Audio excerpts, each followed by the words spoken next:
Bismillahirrahmanirrahim. Assalamualaikum warahmatullahi wabarakatuh. Alhamdulillah, salatu wassalamu ala rasulillah wa ala alihi wa sahbihi wa man walah amma ba'd. Tulab wa talibat MKW kelas 7 yang dimuliakan Allah subhanahu wa ta'ala. Alhamdulillah pada kesempatan ini kita bisa melanjutkan kembali pelajaran kita di Mapel Akidah setelah UTS ini. Dan langsung saja kita sambung pembahasan kita sampai di bab 16 ya, dengan judul ya, masih lanjutan bab berdakwah kepada syahadat la ilaha illallah. Tujuan dari pembelajaran kita yang pertama, murid dapat menunjukkan bahwa pengutusan para dai termasuk petunjuk Nabi SAW. Jadi mengirim dai, mengirim utusan itu ada tuntunannya dari Nabi Muhammad. Lalu yang kedua, murid dapat menetapkan bahwa tauhid adalah perkara pertama yang harus didakwahkan oleh seorang dai yang mengajak kepada Allah. Jadi kalau mau berdakwah itu wajib dimulai dengan tauhid begitu. Lalu yang ketiga, murid dapat menjelaskan pentingnya tahapan-tahapan dalam berdakwah kepada Allah. Ya, jadi tahapan berdakwah, ya. Dakwah itu ada jenjangnya, tidak langsung ya berat begitu, tapi ada jenjangnya. Nah, akan kita baca ya. Nah, An Ibni Abbasin radhiyallahu anhuma, diriwayatkan dari Abdullah bin Abbas, semoga Allah meridhai beliau dan bapaknya ya.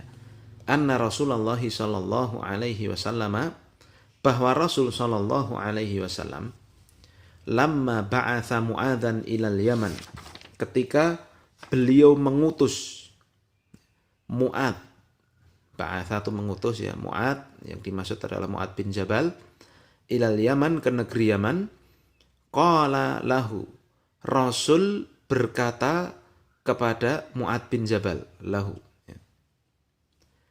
Innaka, sesungguhnya engkau wahai Mu'adz, ta'ti qauman, akan datang kepada satu kaum, min ahlil kitab, dari kalangan ahli kitab. Siapa ahli kitab itu? Lihat ya. Ahli kitab adalah Yahudi dan Nasrani. Ya. Sungguhnya wahai Mu'adz, kau itu akan datang kepada kaum Yahudi dan Nasrani. Ya. Maka falyakun, maka hendaknya awwala ma tad'uhum ilaihi syahadatu an la ilaha illallah. Maka hendaknya wajib atasmu wahai Mu'adz, pertama kali, hal pertama yang engkau ajarkan, engkau ajak mereka kepadanya, yang kau ajarkan kepada mereka adalah syahadat la ilaha illallah. Ya. Wa fi riwayatin, dan dalam riwayat yang lain, ila an yuwahhidullaha. Yang pertama kali engkau ajakkan kepada mereka adalah agar mereka itu mentauhidkan Allah. Ya. Jadi sama sebenarnya intinya ya, syahadat la ilaha illallah dan mentauhidkan Allah itu intinya sama. Ya. Jadi pertama kali kalau mau berdakwah ya ini, ajak kepada la ilaha illallah, ajak supaya paham tauhid. Paham ya? Fa inhum ata'uka lidzalika, kalau mereka mau taat kepadamu dalam perkara itu, untuk perkara itu, maksudnya apa? Mau menerima tauhid, mau bersyahadat la ilaha illallah Muhammadar Rasulullah, fa'alimhum, maka ajarilah mereka, annallaha aftarada alaihim khamsa shalawatin fi kulli yaumin wa lailatin. Ya. Maka beritahu mereka, ajari mereka, pahamkan kepada mereka bahwa Allah mewajibkan kepada mereka sholat 5 waktu, khamsa sholawat, fi kulli yaumin wa lailatin, di setiap harinya, siang maupun malam. Ya. Jadi setelah mereka syahadat, ajari sholat 5 waktu. Paham ya? Fa inhum ata'uka lidzalika, kalau mereka mau menaatimu akan perkara tersebut, ya, jadi mereka sudah mau syahadat, mau sholat, fa'alimhum, maka ajarilah mereka, annallaha aftarada alaihim shadaqatan, bahwa Allah mewajibkan atas mereka sedekah, ya, zakat yang dimaksud di sini. Tu'khadhu, min aghniyaihim faturaddu ala fuqaraihim. Yang mana zakat ini diambil dari orang-orang kaya mereka dan dibagikan kepada orang-orang fakir mereka. Ya, syahadat, salat, zakat. Ya. Lalu fa inhum ata'uka lidzalika, kalau mereka mau taat kepadamu dalam perkara itu, mau berzakat, fa iyyaka wa karaima amwalihim, maka hati-hati engkau wahai Mu'ad wa karaima amwalihim. Lihat artinya, ya, karaima amwalihim adalah karaim jamak dari kata karimah, yaitu harta yang terbaik. Hati-hati, maksudnya ya, hati-hati engkau wahai Mu'ad dari mengambil harta yang terbaik dari mereka, ya. Wattaqi da'watal madlum, dan hati-hatilah engkau wahai Mu'ad dari doanya orang yang terdolimi. Fa innahu, karena ya doa orang yang terdolimi itu laisa bainaha wa bainallahi hijabun. Karena ya doa orang yang terdolimi itu tidak ada antara dia dan Allah hijab, ya, penghalang. Ya, tolong kasih kurung tutup. Ya. Di sini tadi lama ba'atha ini kurung buka, di sini kurung tutup. Ya. Di akhirnya tadi ya, tiada antara orang yang terdolimi dengan Allah itu apa? Penghalang. Ya. Akhrajahu, hadis ini ya diriwayatkan oleh dua imam, yaitu Imam Bukhari dan Imam Muslim. Nah, ya pokok pembelajaran yang kita bisa ambil dari kisah ini, dari hadis ini, yang pertama ya adalah pengutusan dai adalah petunjuk Nabi Shallallahu Alaihi Wasallam. Rasulullah Shallallahu Alaihi Wasallam mengutus Mu'ad bin Jabal ke Yaman pada tahun ke-10 Hijriah. Tolong kasih garis bawah nih. Ya. Berarti kapan? 1 tahun sebelum Nabi meninggal. Ya. Rasul mengutus Mu'ad ke Yaman sebagai wakil penguasa, sebagai gubernur, dai, dan juga hakim. Ya. Beliau menerangkan bahwa di Yaman, ya, Nabi menerangkan sebelum mengutus tersebut ya, bahwa di Yaman itu ada kelompok Yahudi dan Nasrani, supaya Mu'ad bersiap ya untuk mendebat dan mengajak mereka masuk Islam. Ya. Jadi kenapa? Karena kan orang Yahudi dan Nasrani kan udah punya agama sebelumnya. Bahkan mereka memiliki Taurat dan Injil. Ya, artinya ada nabi ya yang pernah diutus kepada Bani Israel ya di zamannya, yang mendakwahkan ya tentang Taurat dan Injil. Jadi mereka sudah memiliki istilahnya keyakinan sebelum itu. Maka Rasul ya mengutus Mu'ad bin Jabal ini tidak sembarangan ya. Orang yang paling paham terhadap ya halal dan haram ya. Nah, ya, maka Rasul ya mengutus Mu'ad bin Jabal untuk mengajak mereka masuk Islam, dan kalau mereka perlu, mereka ngeyel kan ya, bisa mendebat dengan benar ya, jadi membantah kesalahan mereka ya. Nah, ini menunjukkan pentingnya seorang dai itu mengetahui keadaan orang yang didakwai. Tolong kasih garis bawah ya. Jadi seorang dai itu harus tahu siapa yang akan dia dakwai ya.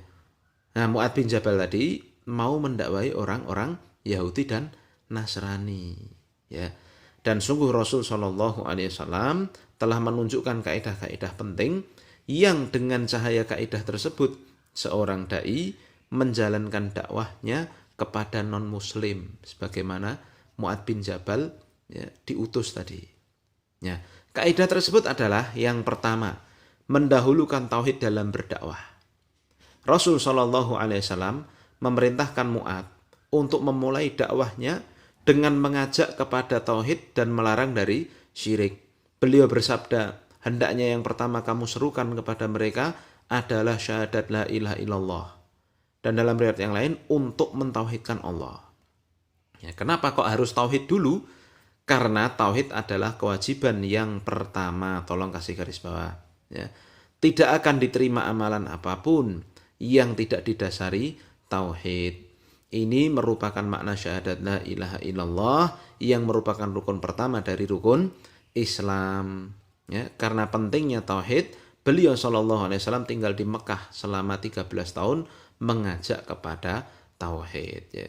Jadi kenapa tauhid itu harus jadi kewajiban yang pertama? Ya, karena seperti itulah ibarat bangunan. Tauhid itu adalah pondasinya yang paling ada di bawahnya, ada di dasarnya. Kalau pondasinya baik ya insya Allah bangunannya, temboknya akan kuat. Tapi kalau pondasinya tidak baik ya kan roboh itu bangunan. Nah seperti itu pula orang itu Islamnya benar kalau tauhidnya benar. Kalau tauhidnya tidak benar ya dia juga akan tidak benar. Maka yang paling utama dalam berdakwah itu adalah tauhid. Paham ya? Nah setelah itu ya, yang B kaidah itu ya. Jadi kaidah pertama itu kalau mau dakwah itu mendahulukan tauhid. Kaidah yang kedua ya, kalau mau dakwah itu bertahap. Nah lihat, Nabi SAW mengingatkan bahwa tidak ada tuntunan untuk mengerjakan kewajiban kecuali setelah bertauhid, ya, mengucapkan la ilaha illallah. Maka setelah orang yang didakwai masuk Islam, baru diajak untuk mengerjakan sholat. Ya, karena sholat dan ya semua amalan tidak akan diterima tanpa tauhid. Jadi bertahap dulu, tauhid dulu. Setelah tauhidnya benar, baru diajak sholat. Ya. Kenapa kok begitu? Karena sholat dan amalan yang lain percuma kalau tauhidnya tidak benar. Paham ya? Nah, ya. Sholat merupakan ibadah yang sangat ditekankan setelah tauhid.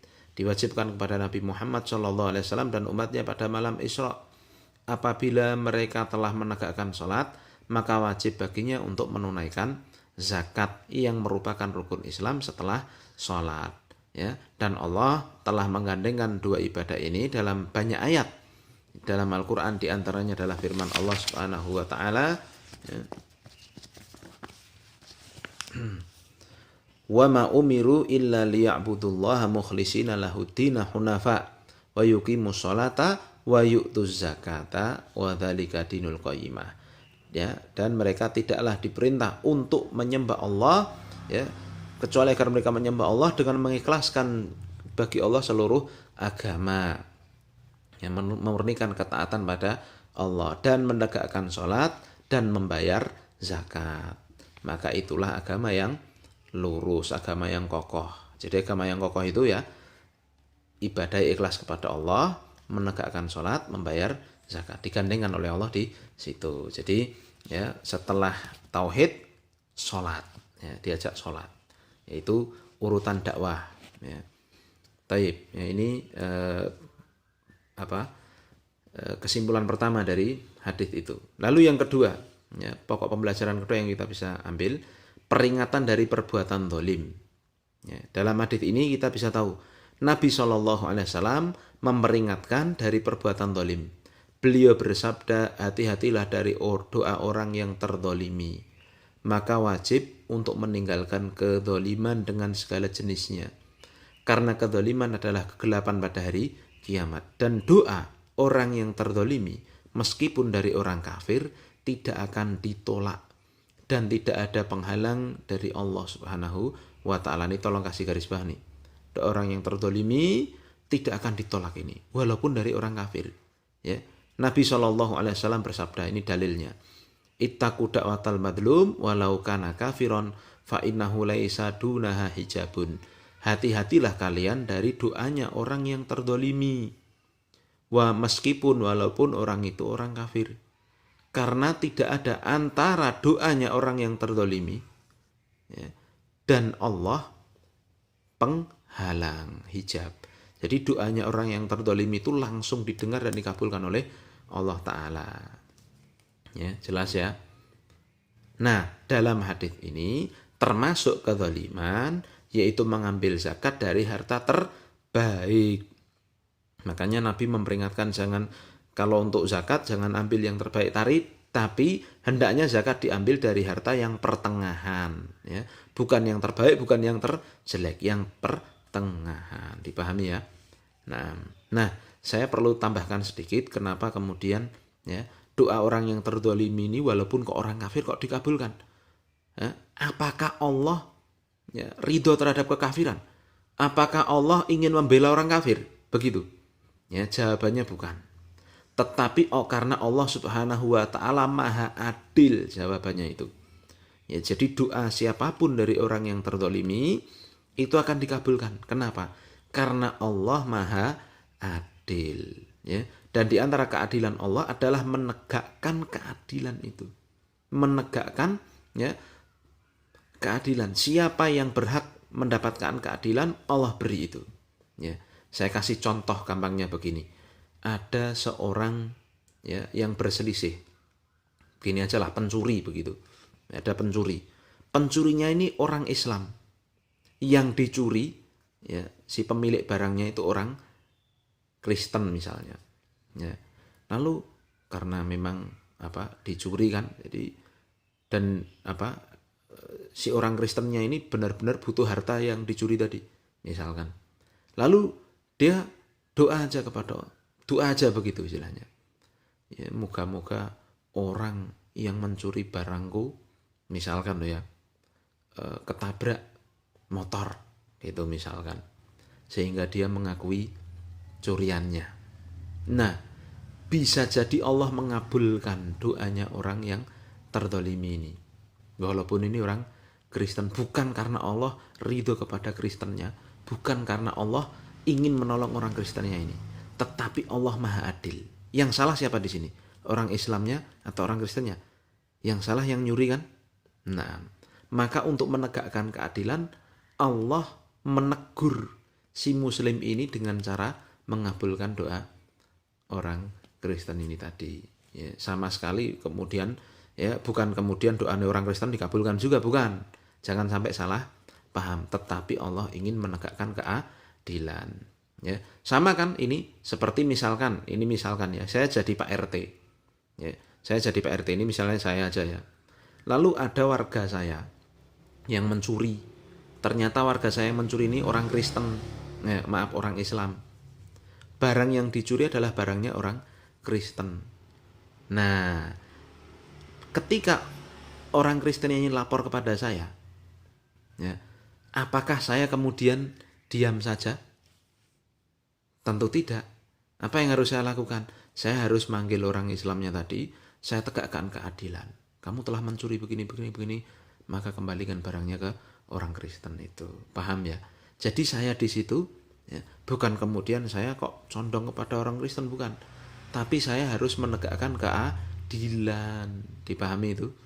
Ya, maka dari itu hati-hati sekali kalian dari doanya orang yang terzalimi. Makanya jangan sampai kita itu mendolimi manusia siapapun itu. Karena diingatkan di sini kezaliman itu kegelapan di hari akhir. Kata Nabi SAW, adzulmu dzulumatun yaumal qiyamah. Mengerikan sekali kalau kezaliman itu dibalas besok di hari akhir. Taib, ini pelajaran kita di bab 16 ini ada evaluasi, ada 1, 2, 3, 4, ada 4 soal ya. Tolong dikerjakan di sini. Di kertas ya. Nanti insya Allah ketika masuk kertasnya itu ataupun di buku di buku tugas khusus nanti saya minta ketika masuk nanti. Dan demikian kita akhiri dengan kafaratul majelis. Subhanakallahumma bihamdika asyhadu an la ilaha illa anta astaghfiruka wa atubu ilaik. Assalamualaikum warahmatullahi wabarakatuh.